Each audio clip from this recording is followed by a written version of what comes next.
Kasi last time may na-frostbite dito. Hirap na. Malayo ang tubig. Bago naman, hindi Malayo naman ang ang tubig. frostbite. Wala masino. Okay, ang gagawin ko po ay gauge detachment muna. No, close ko si liquid.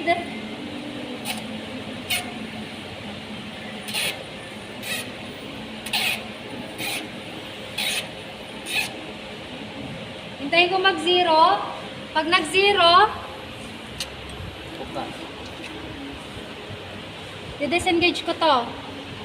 And then, open ko po ulit si Liquid. liquid. Stop that. Kailangan hindi aangat. Oo. Okay? So ngayon sir, pagka hinugot ko to, wala na tong singaw. Oo.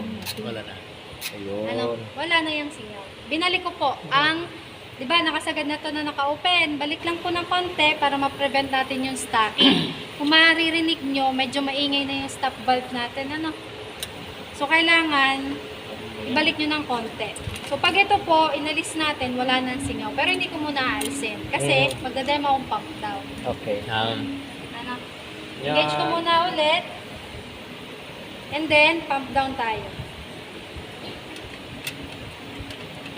So, sa pump down, ang i-close ay both liquid and gas. So, close ko po muna liquid. Sa tenga. So, kailangan, close na close po ito. And then, pag zero na, ang bilis. Sige sir, pa-off na ako ng unit. Umabot naman ako. Kailangan po kasi hindi rin mag-negative kasi masyadong na-vacuum ba. Pero dahil napakabilis, wala kang karga. Kaya yan, ganyan. So, saka po natin disengage and then putin natin. Zero. Parang. Bumalik na ng zero kasi natanggal ko na yung gauge. Okay po. So, pump down po ang gagawin nyo kasi babaklasin nyo ang unit.